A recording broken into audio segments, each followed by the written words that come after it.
weltare ɓiɓɓe fulɓe anno diine maɗa fedde heblo sukaɓe afrique weltare tv takkusana yoni to likseyba gural yara to hayre daya to beele ndendi to cuuja to ganki to wuuro djiby alpha to tulde baali to seyena wuuro moolo to seyena gababi to wajjo bosoyaɓe to gourdioma to sinthiane gourdioma to dar salam ko on takkusan juula ha to galle ceerno Amadou Tidiane Alpha Mamma Siley Ba to moderne ha to galle makko sama sa to killinkara ka heyde ko taari ɗum kala ene jeeya e gardini kabaruji men to leydi Mauritanie Mohamed Cheikh El Ghazouani hoorejo gendi Mauritanie tawateɗo e jillu mum e nder région de Assaba o waɗi toon inauguré tronçon ngaji nayyi laabi tawi koye dow lawol bitengol lawol yakare woni rudde l'espoir to leydi Sénégal Badara Gadiaga ko jayndiyanke chroniqueur TFM nangganoɗo no soka oɗo saaha kala o woppitama noon o yalti kaso tawi koye mbaadi liberté provisoire to leydi Mali général Azimi Goïta hoorejo leydi ndi o siifi décret guel ñande alkamisa ɓennuɗo ɗo on décret noon ko hollide kay o riwi ha laaɓi e koniyankagal colonel biyeteɗo colonel Alpha Yaya Sangare o ɓoori ɗum e koniyankagal leydi ndi to leydi Kenya ko jayndiyanke tawi kadi ko animateur radio dowluɗo no fewi e nder leydi he ko kañum wasi fittade mum e saaha kay wonno e nder chambre hôtel ne wonde debbo janano e saaha ɓe gonno e ya zina ha kedde afrique ma jaɓɓo musidɗo men Alassane Oumar Mbodj habaruji men jolam jaɓeri ma jaa ha to leydi Syrie to leydi Thaïlande to leydi Ukraine to Indonésie bisi ha to Corée du Nord bisimilla mone ketki hotodirte joni prem pacciren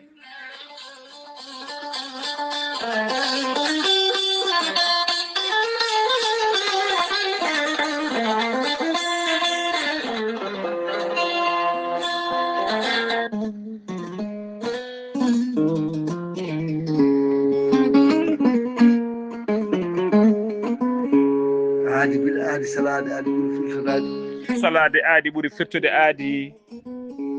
ceerno Amadou Tidiane Diallo gorko mo melga wuuro jinneje wi ko firtata aadi mo adodire jande weltare ɓiɓɓe fulɓe andu diine maɗa e mo adodire hettiyankoɓe jande weltare TV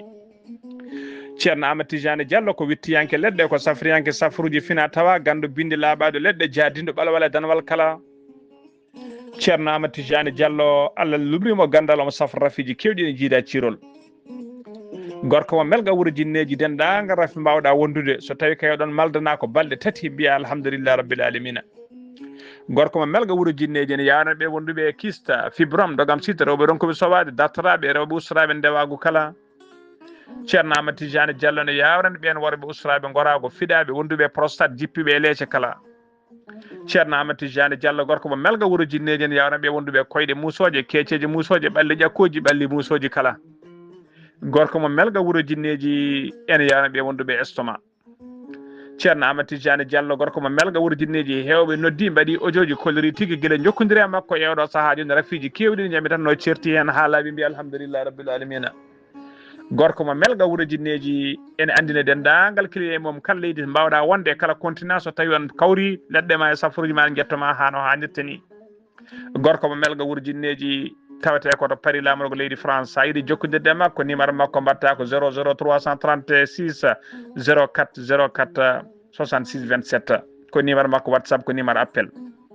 ceerno Amadou Tidiane Diallo base makko ne tawe to Dakar en tawi ɗon sehil miñi kono wiye ceerno Abdoulaye Diallo numéro mbatta ko 77 714 94 15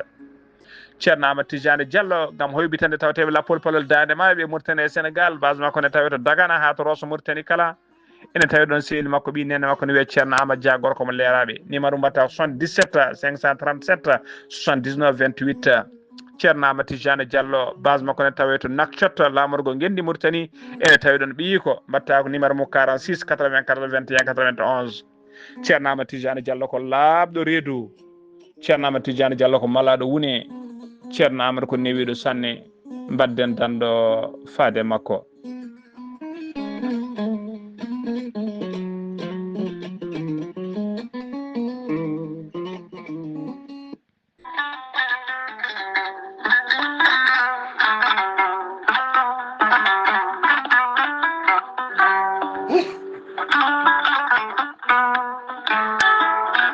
an jambitowo ɓandu musoro ɓandu wuloro ɓandu jaaɗoru koyɗe musoje koppi musoji keceji museje joguiɗo AVC jogui kardiaga neɗɗo tuƴiɗo donkude yaade jama e juma ni jokkoyde enɗam ni yaade haajuji mum goɗɗi kala ngam musalla e joguiɗo hémorroïde gonɗo nder e jalto bowal kala e ñabbuji goɗɗi cuuɗotoɗi e nder ɓalli yogay muɗum kala jokkodire gorel te joni mbiya alhamdulillah. gorel te hewɓe jokkodiri e ngal ɗon gollorgal ɓe kolliti yogay ñabbuji ɗiɓe jambitanno oɗo saaha kamɓe kala ɓe jiitime hen koye mabɓe no feewi. gorel te ko haako moƴƴo iwru ko to koredi noro ala rewam ala effet a wulnat tan ndiyam ma ha wula guitta ko jamireɗa mbaɗa hen aɗa yara aɗa yiito cellal ɓandu maɗa. gorel te sa yiɗi hebde hen ko laaɓi jahata koto site mabɓe internet a mbaɗa www.gorelte.com janggana hoore maɗa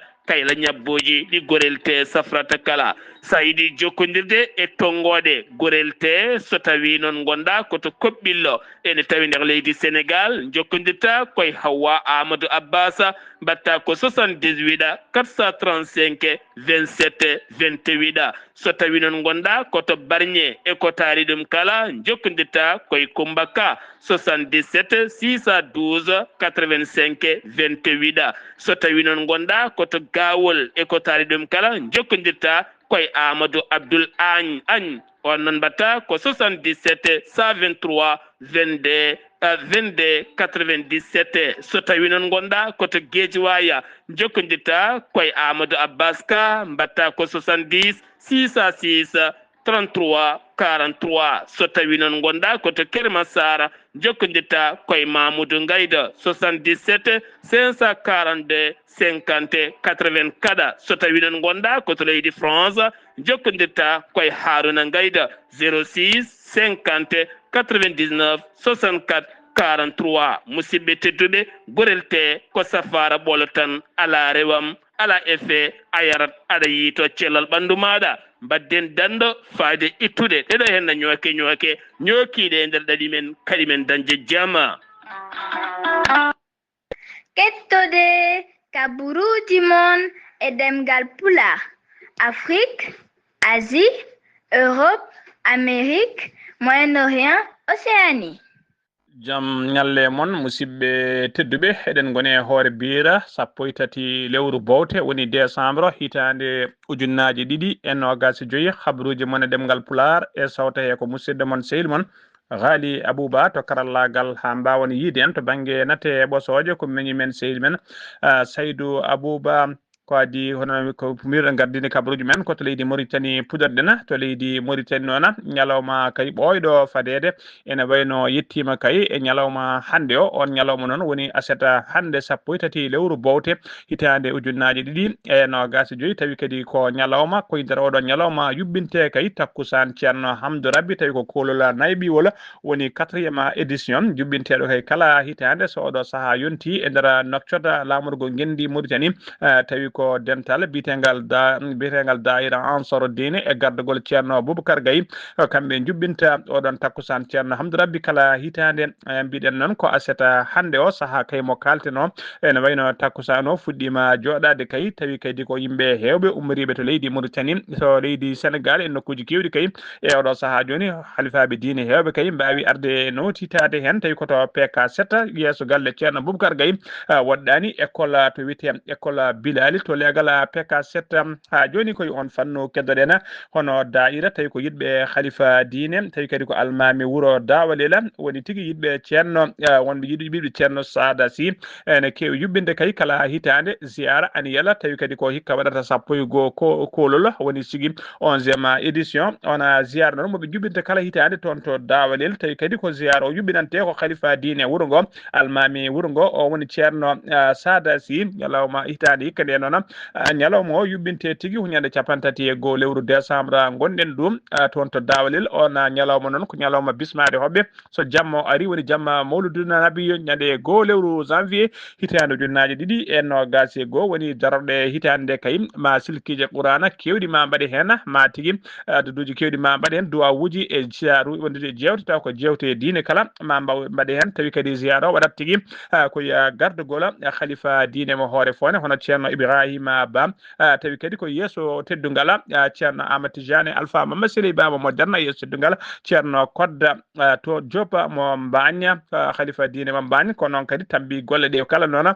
programme juɓɓuɗi kala tambi ɗum ko ceerno ousmane ba mo hoore fonde dendagal ummal islam kala ene bisma hen ko leydi Mauritanie ha joni keddoɗen ministére des finances ɓe koliri tigui wonde gardiɗo woni ministre mabɓe kay ministre mabɓe des finances biteɗo korjoro Moussa guenguero noon ene selli kay oɗo saaha joni omo jaam kadi ɓoyata ma artu e nder noctode lamrugo leydi makko o ɓamta golle makko ha no hannirtini ɓe kolliri kanko kala wonde caggal leydi haɗani kay omona tigui toppiti golle ɗe hano jarati kanko ɗowata ministére o ha no hannirtini ɓe kolliri noon wonde nawnomo caggal leydi tan ko waɗede examen ji tawi ko examen ji mético ɗi heewi wadde e kala saaha ƴewtade kay ɓandu makko duto yaratno ministére o noon yeddi ha suudi ladde kabaru kay cariɗo e nder réseau sociaux ji ɓen kay mbiyan mo tampino fewi oɗo saaha joni ɓe kolliri tigui on kabaru wodani omo selli omo jaam ɓoyata o arta nder noctode lamrugo gendi makko ƴetta golle ɗe hano hannirtini ko leydi Mauritanie ha joni keddoɗen police ros Sénégal ɓe teɓima Mauritanaji goto biteɗo Mohamed Yeslim ne yaara duuɓi 33 o wurno noon koto Banjula lamrugo leydi Gambie kanko Mauritanajo teɓaɗo toon to ros Sénégal noon o tuuba tigui ko détournement halis tawi ko halis kewde no fewi kene qime ha 1.66 million tawi ko halis uguya on halis noon e tawi ko uguya on halis noon ko Sénégal najo goto mo gollotno tawi kamɓe gollotno woni tigui biyeteɗo DS ne yette sala kam pista gollotoɗo toon to legal tawi kadi ko gonɗo to legal bitegal Sali Carrefour tigui ko kañuma tigui portenomo plainte kanko Mohamed Islam kañum portenomo plainte wonde kay omo nawani ɗum te 261,19 millions tawi ko franc CFA so weccitama uguya mbiɗen hawra 166 millions tawi ko halis uguya nden police noon ummitima enquête mum ko ɗon tigui ɓoyani ɓe mbaɗi localisé kanko biteɗo Mohamed Islam omo ummi Gambie omo yaɓen tigui leydi Mauritanie tawi o woni koye auto location auto mo luwi kay nden o ari ha to Rosso Sénégal noon ko ɗon tigui o wiya teɓam caggal nde ɓe teɓimo noon kanko Mohamed Islam o haaliti ɓe kalnimo tigui holko addinimo nanguede o yeddani ɗum kaye o holiri tigui wonde ko ɗum ko tuuma e makko ko hunde wonde kanko Mohamed Islam noon nde o teɓano police tawi makko 1.660 ujunnaje ɗiɗi 1.650 2850 tawi ko halis euro ɗum noon so weccitama e franc e ujjugui e uguya ne hawra 1.52 ujunere tawi ko uguya wondude kadi e kene ɓuura 300.000 franc CFA ɗum noon hawra 1.13 ujunere tawi ko halis uguya hunde noon ko hunde seeɗa noon e halis mo tuuma o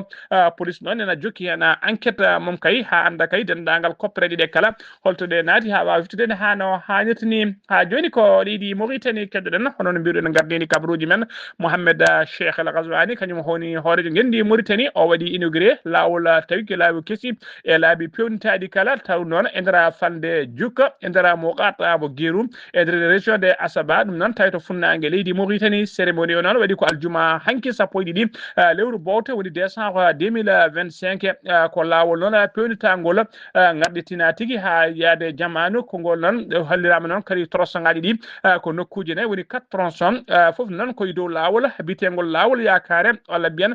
dow route de l'espoir tronçon noon hen tronçon gadan noon ko ummade jiggo ummade kay to ɓe mbiyata jukka faade kifa juuteni ngon tronçon non ko temedere nayi piccal joyi kilométre tigi tawi kadi jaaji juuteni mum tawi ko juuteni jaajeni mum non ko métre uji jeegom kadi noon ko kadi ɓe mbaɗi kadi lawol wondude immigration lawol kesol gongol pewnagol tawi ngol lawol tigi ene sawnodiri woni parallèle e ngol ɗon lawol kiidgol ngol ɗon jaajeni muɗum tigi ko 7 métre juuteni muɗum ko temedere e nayi piccal joyi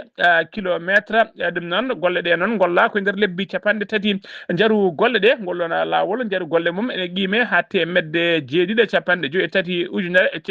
temedde jeeɗiɗi e capanɗe joyi e tati million ne fawi temedde tati e tati ujunere temetere capanɗe jeegom e jeeɗiɗi piccal tati uguya woni 753 millions 303 mille 367,03 uguya so tawi ko tronçon ɗiɗaɓo o noon ko ummade Alega faade Mohtala Hazara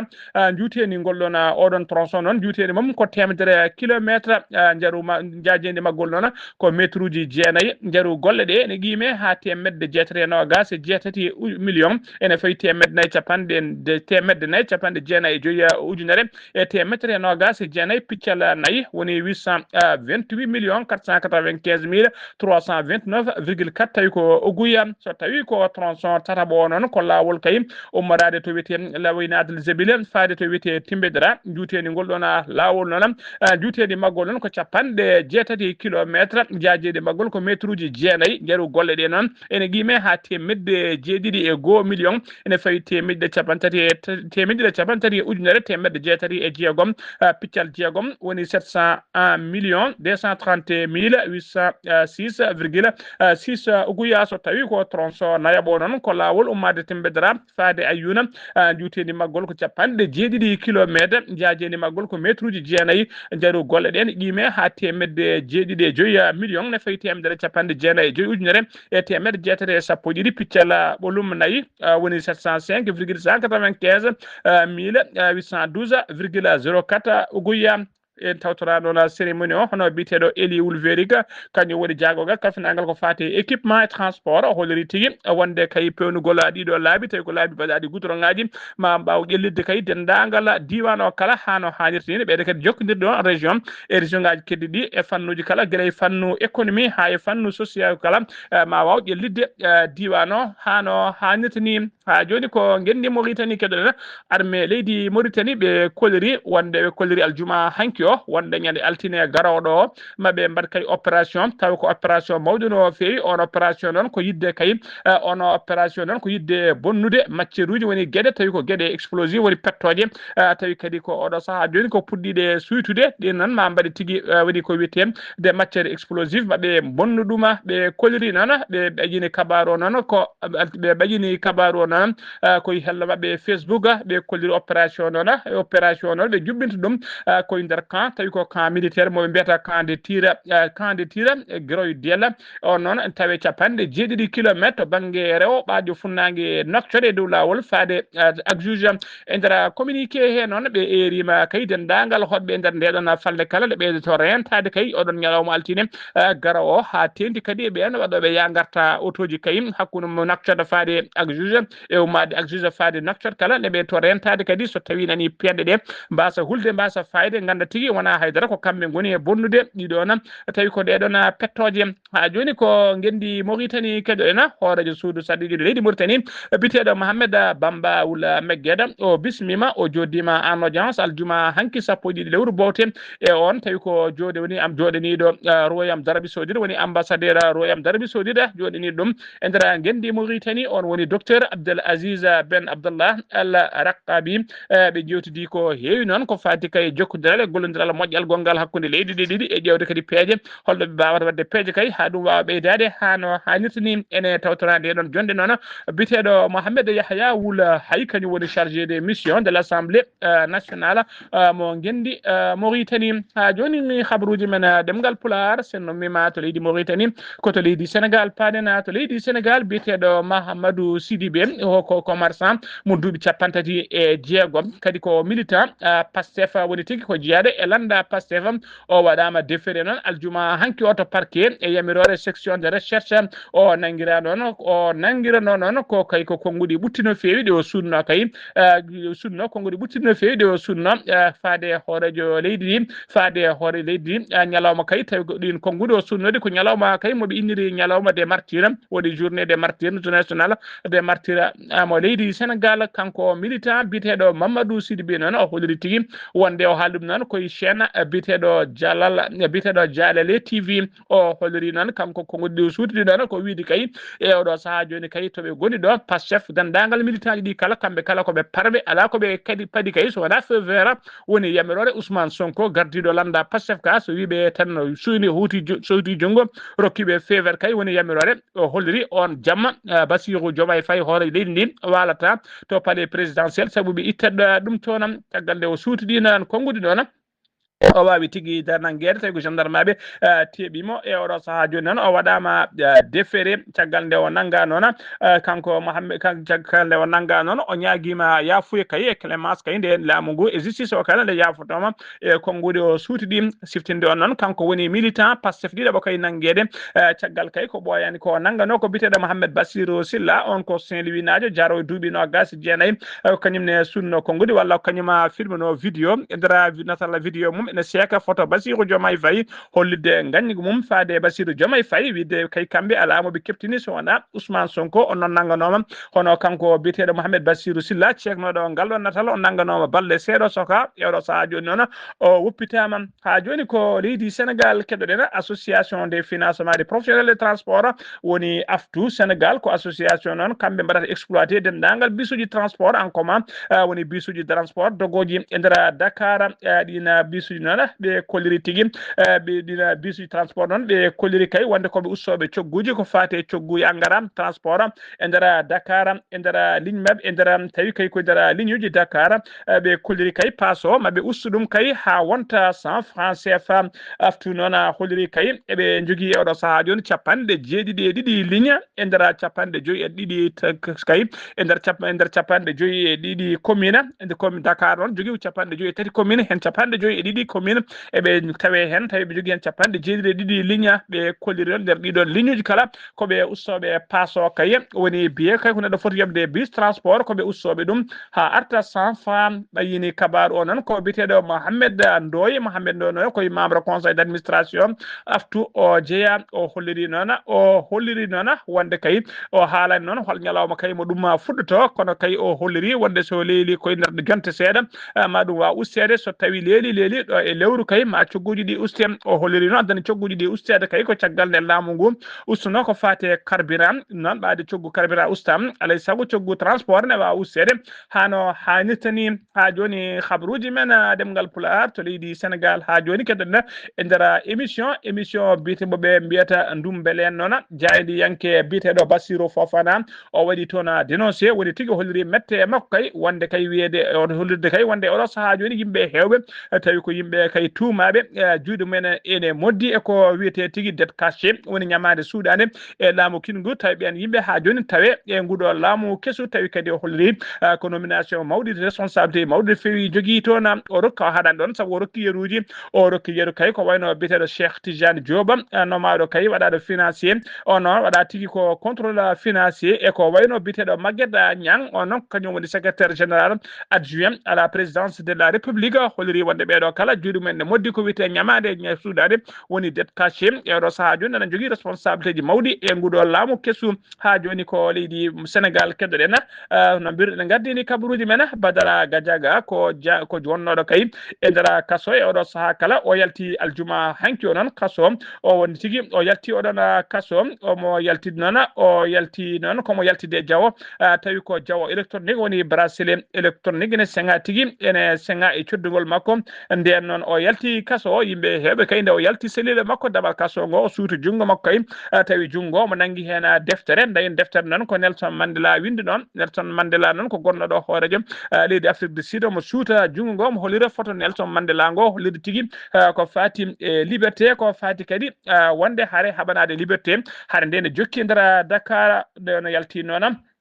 tawi kadi o yalti koye dow yamirore doyen de juge tribunal mo Dakar kañum yamiri kadi nde ɓe goppittamo tawi koye mbaɗi liberté provisoire siftinde on noon kanko Badara Gadiaga noon ko chroniqueur ko Diagne en chroniqueur e to Diagne wiyetede TFM ko guila sappo e nayyi lewru juillet 2025 ko guila nden o waɗano mandade dépôt caggal kay nde o wanno émission makko tawi ko émission biteɗo Jakarlo émission biteɗo Jakarlo e nder oɗon émission noon o suutino hen kay tawi kadi o wostodiranno de waddano émission koye Amadou bitno koye biteɗo tigui Amadou Ba noon e gansanga ko député e dow landa Pastef Amadou Ba noon e oɗo saaha joni ko jagorgal e nder leydi he ko codmami cottumami noon mo waddino e Amadou Ba e nder on émission ko ɗum saabi noon ha o nangga kay o soka ko noon yalti aljuma hanki o tawi koye mbaɗi liberté provisoire ha joni ko leydi Sénégal keɗoɗen la compagnie de la gendarmerie mo Rufisque e ballodiral mum e brigade de Diamniadio eɓe Sangal Kam kay ɓe mbawi teɓade fedde wuyɓe kay tawi ko wuyɓe fedde wuyɓe tawi ko wuyɓe rugguyankoɓe woni tigui dartonoɓe wujjude daabeje woni jawdi darine e kala saaha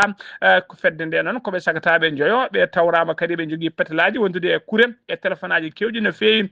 ko caggal noon de taska kay kewgol guykaji kay daabeje woni jawdi darine e nder fande Diamniadio ko nden tigui gendarmerie mo Rufisque ummini opération mum pattam lemijo guila ñande alarba sappo lewru décembre opération noon ɓe ummini ɗum ko subaka law guila 6 heures du matin ɓe ummini oɗon opération ɓe keeɓi noon kabaru kay renseignement cirɗo kay wonde point focal wuyɓeɓe ɓe keewi fottide koto nokku biteɗo Kounouna waɗɗani central électrique nden noon ɓe tuuɓe tombima toon wuyɓeɓe tawi toon kay ɓe tawriɓe noon pételaji e kuure wondude sappo e nayyi téléphone portable ɓe tawriɓe kadi eɓe jogui coggal daabeje coggal ngal noon e oɗo saaha joni nana kay mofta ha ande jomumen mbawa tottitede hano hannitini ha joni ko leydi Sénégal keɗoɗen dariɓe kay haɓade ko fate trafic drogue e nder leydi Sénégal ɓe mbaɗi opération mabɓe to garage mo mbiyata garage manda douane noon e nder opération ɓe mbawi teɓade suka debbo goto mo duuɓi nogas tawi kadi ne wambi bebbeyel mum suka debbo ene wiye J mo yette Camara omo wambi bebbeyel makko noon ɓe tawrimo tigui kanko dartono ko wadde trafic de drogue nden ɓe fuyima noon ɓe tawi tigui omo mofti kiloji 2 drogue mo hinde chanvre indien omo suuɗi ɗum noon e nder extincteur goto woni tigui ko ñifitte cumuji ko omo ɗisi nder hen omo mofti hen ɓe tawrimo kadi omo jogui fodde ujunnaje 2 foddere tawi ko podɗe ɗaynoje ɗe hinde tampantolo ko podɗe ɗaynoje ɗe yimɓe kewi yarde kala saaha yiɗɓe mandilde o nden noon ɓe teɓama e nder enquête he kay o holliri marchandise makko o ka o yindo nawde ɗum ko toon to Diamniadio ko toon heewi yeyode ko toon client makko tawte enquête o noon ne jokki beele kay dendagal réseau ɓe gollotoɓe kala ene mbawa yitede ha joni ko leydi Sénégal keɗoɗen Cheikh Abdoul Hakim Mbacké Mountaga ko ɓi khalifa général des Mourides ko kañum tigui waɗi soutenance makko to université Mohammed V to Rabat e nder leydi Maroc o heeɓi noon doctorat makko tawi ko doctorat thèse makko hikka noon thèse doctorat o noon wonno tigui ko ɓe mbiyata la conception civilisationnelle de Cheikh Mouhamadou Mountaga dans la construction des lettres humaines ko ɗum woni titode thèse makko ine tawtora cérémonie noon dendagal délégation tawtora cérémonie délégation tawi ko Sénégal naɓe hewɓe no fewi umoriɓe to leydi Sénégal tawi kadi wondude e ɓen tawi ko ardiɓe diine hewɓe mbawi tawtorede hen wondude tigui ko wayno Bachirou Mbacké Mountaga en ko wayno docteur Serigne Soybou Kébé en ko wayno étudiaji kewɗi Sénégal naɓe kadi e Mouride naɓe hewɓe mbawi arde tawtorede cérémonie o kamɓe kala ɓe kolliri en kadi weltare mabɓe mawde no fewi ha joni ko leydi Sénégal keɗoɗen la brigade de recherche ɓe gendarmerie Keur Massara ɓe teɓima goto kay asaji mairie de Rufisque wondude e guinenajo goto kay dartonoɓe fewnide kayitaji tawi ko kayitaji état civil leydi Sénégal woni carte d'identité ji e judduji tawi ɓe penanta ko hoɓɓe ɓe jeeyaka nder leydi he ko caggal noon nde hoɓɓe ɗiɗo kay guinenaɓe nanggano kay tawrani jogui kayitaji leydi Sénégal enquête udditama tawa non enquête o kay nde uddita holiri tigi wonde ko biteɗo Malal Diop ko biteɗo Malal Diop non tawa tigi ne fewnana ene jogui carte mum d'identité tawi ko leydi Sénégal jogui kadi kayida juddu kanko non e kayida juddu he e waɗa hen tigi ko Malal Diallo tawi inde makko tigi ko Malal Salam caggal nde enquête waɗa noon o holiri tigi wonde kayitaji ɗi o fewni ɗum koto mairie nde Rufisque o holiri ko toon woni to fewi tigi ko toon woni to fewni tigi oɗon ɗiɗon kayitaji koto mairie to Rufisque to ko toon o fewni ɗiɗon kayitaji tawi kadi o yoɓi ko 15 000 woni ujunnaje tati CFA ko ɗum o yoɓi to mairie to ñande jeenayi lewru décembre nen enquête o kadi ne jokki ɓe teeɓi biteɗo I Diallo gollotoɗo e mairie he tawi kadi ko jaaɗo retraite kono ne haddi ha joni gollade e nder mairie he on noon caggal nde enquête o kay tengtini kay e jaati wonde ko kañuma fewnanimo ɗiɗon kayitaji kadi ko ujunnaje tati woni ko yoɓi ɗuma nden noon enquête o junnama ɓe jeehi ha to galle makko noon kanko biteɗo I Diallo to galle makko noon ɓe tawi toon kayitaji kewɗi no fewi guila e judduji ɗi cuwa waɗede remplissage wondude e tigui e récépissé ji e kayitaji goɗɗi kewɗi no fewi tawi kay woni guila certificat de résidence ha e certificat nationalité kewɗi tawama e nder galle makko I Diallo noon e wondude e Malal Diallo kala e oɗo saaha joni no coka kay e mbaddi garde à vue enquête nana jokki hen e oɗo saaha joni noon leydi Sénégal darde mum kay ko yidde tettude dendagal ɓen joguiɓe kayitaji tawi ko kayitaji leydi Sénégal tawi gona Sénégal naaɓe kayitaji tawi ɗi ndewani e lawol se ɗum mima to leydi Sénégal koto leydi Mali Padera gendarme goto tawi kadi ko malinajo mo martaba towɗo no fewi woni officier supérieur tawi ko jeeɗoɗo tigui e force aux armées de la sécurité malienne biteɗo colonel Alpha Yaya Sangaré o waɗama limogé woni o ɓorama ha laaɓi e koniyankagal leydi ndi ko hooregi leydi ndi noon hono général Azimi Koita e jaati kañum siifi décret ñande alkamisa ɓennuɗo ɗo ona décret ɗon mo siifi ko holliri kay wonde colonel Alpha Yaya Sangaré o fait Alpha Yaya Sangaré noon wonde ɓortama kay ittama ha laaɓi e koniyankagal kanko Alpha Yaya Sangaré no fectono koto direction générale de la gendarmerie nationale ha joni ko leydi Sénégal leydi Mali keddoɗen commissariat des police tawi ko secteur en district Bamako garu tawi ko district Bamako woni commissariat mo mbiyata commissariat Souleymani Bougou e gardogol commissaire principal Fouseyni Ouattara ɓe jiiti ɓe pirti réseau mawɗo no fewi tawi ko wuyɓe ɓe hinde braqueur uji cakkitiɗo ɗon moɓe mbanno ko guila ñande 5 lewru décembre gonɗe ɗo ɓe mbanno on braquage koto nokku biteɗo Titi Bougou ɓe nanguno noon ɓe nanga noon ko ñande 7 lewru décembre ko ɓe sagataɓe nayo ɓe tawrama kadi e kalis seeɗa e kalisaji ɗi ɓe gujjuno ɓe tawrama kadi ɓe jogui pétalaji wondude e kuure ɓe mbanno noon braquage koye commerçant goto moɓe cakkitno braquede kay ko commerçant goto ɓe teten ɗum million ngaji 10 tawi ko France CFA ene tawe noon e nder fudde fedde wuyɓe kay watnoɓe braquage ene tawe hen goto biteɗo MC alias Zippé noon ko ancien gollotoɗo o gollotono koye commerçant o ko kamɓe tigui fewjude ɓeɗo wuyɓe heɓe mbawi wadde jango mabɓe kay hinde braquage e oɗon commerçant ɓe tettan ɗum 10 millions tawi ko franc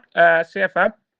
ɓe jiitama noon hunde kalis o kay tawama e juuɗe mabɓe ha joni ko habaruji men e ɗemgal Pulaar to leydi Mali ha joni hono général de division Abdoulaye Maïga kañum woni hoore jagode laamu leydi Mali o bismima o joddima e nando makko sehila makko hoore jagode leydi Niger biteɗo Ali Mahamad Lamine Zeyna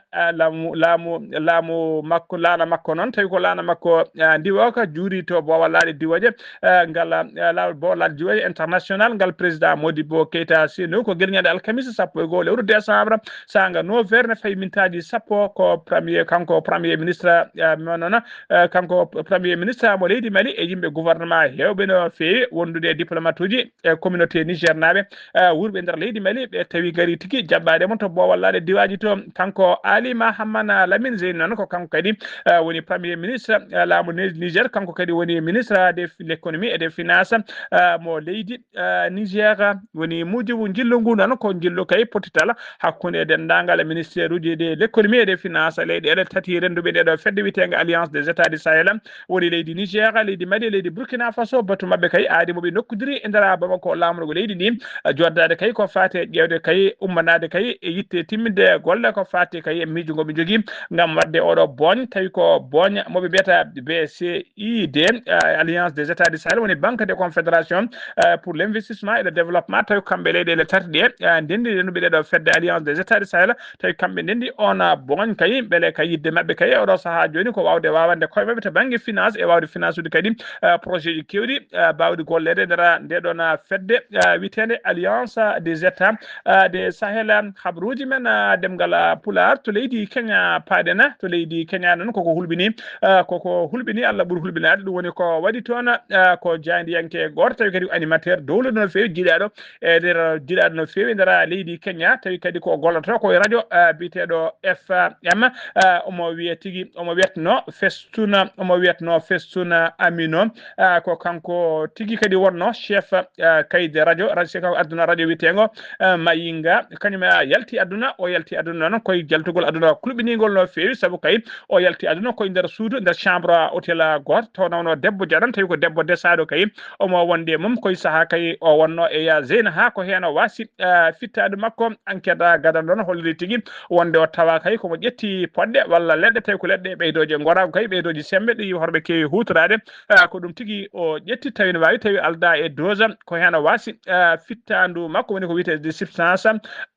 substance aphrodisiaque ko ɗum woni ko o ƴetti ko ɗum yooɓi fittade makko e oɗo saaha joni noon enquête kay jaƴƴo nana udditi hen ha joni habruji men e ɗemgal Pulaar kedde Afrique jabboɗen ko Alassane Oumar Mbodj warko mo Sara Dow Alassane Oumar Mbodj a salminama a juurama.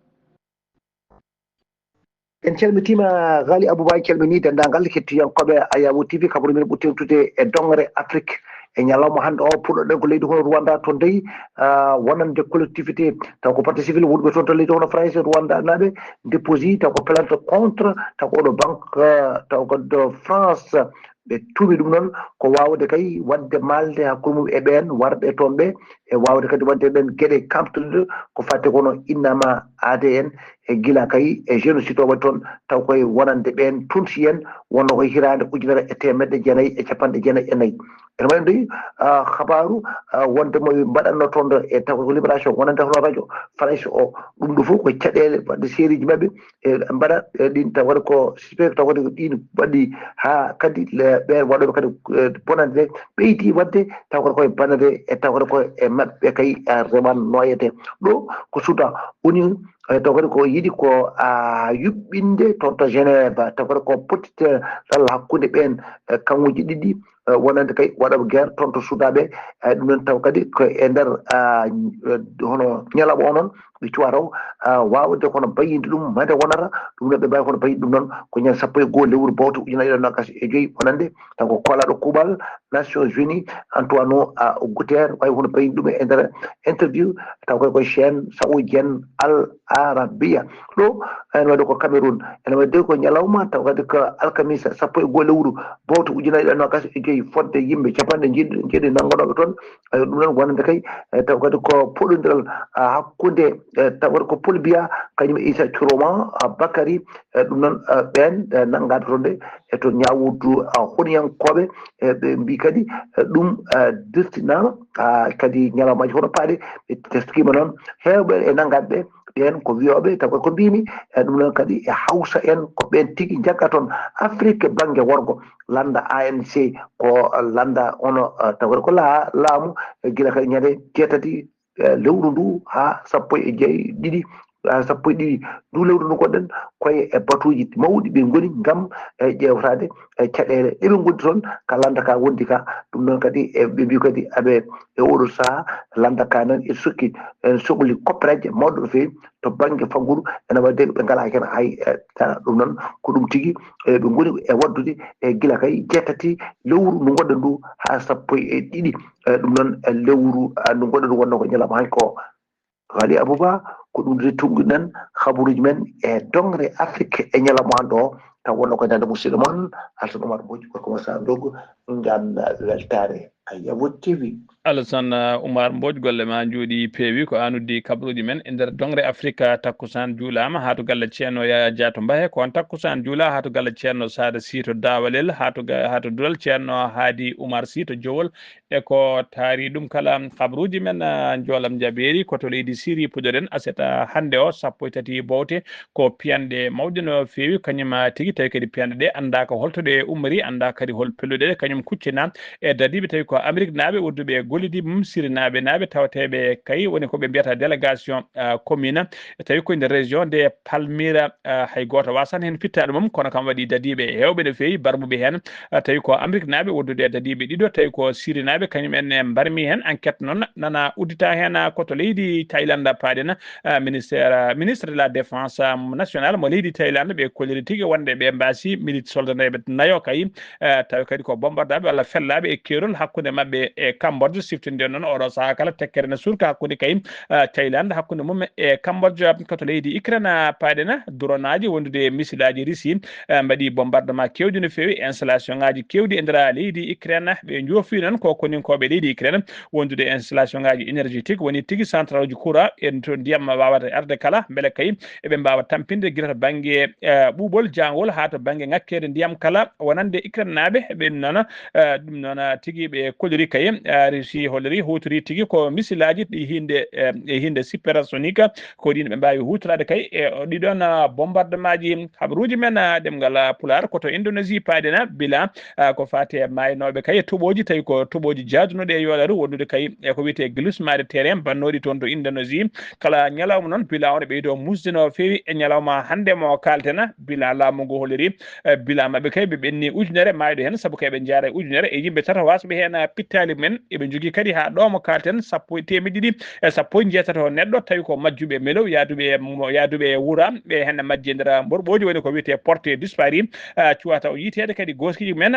cuwa taw yitede ɓe keeɓino kadi ujunnaje 5 temedde nayo neɗɗo tawi ko barmumnoɓe hen ɓe jogui kadi ujunere walla million piccal ɗiɗi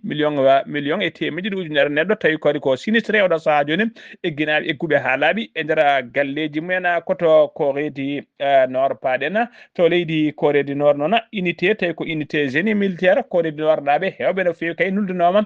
tawi ɓen nuldano kay ko ɗo to nokku ɓe mbawno nulde kay koto leydi Russie tawi kadi koye nder région biteɗo région mo course ɓe jano toon noon mission mabɓe kay wonno toon ko wadde deminde woni ittude minuji tawi ko ubbiɗi e nder leydi toon to leydi Russie kamɓe noon ko ñalawma hande ɓe poti artude ɓe mbaɗi toon lebbinayi noon mission mabɓe ko lebbinayi mission mabɓe timmi e nder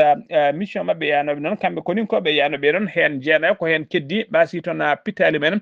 caggal kay e saahaɓe gonno tigui wadde déminé wonde ittude minuji ko ɗon kay minuji pette mabɓe ɓe kolliri ɓe mbasi tigui koninkoɓe jeenayo musidɓe tedduɓe gasi ha laaɓi ceer ko ɗum ɗo wonno komin tonga noon habaruji mon e ɗemgal Pulaar e sawta he ko musidɗo mon sehil mon Haali Abouba to karallagal ha mbawon yiiden to nate ɓosojo ko Saydou Abouba so tawi ko roɓiɗo Afrique Alassane Oumar Mbodj ketki malaki jaam yo jaam Allah jogomi jogo on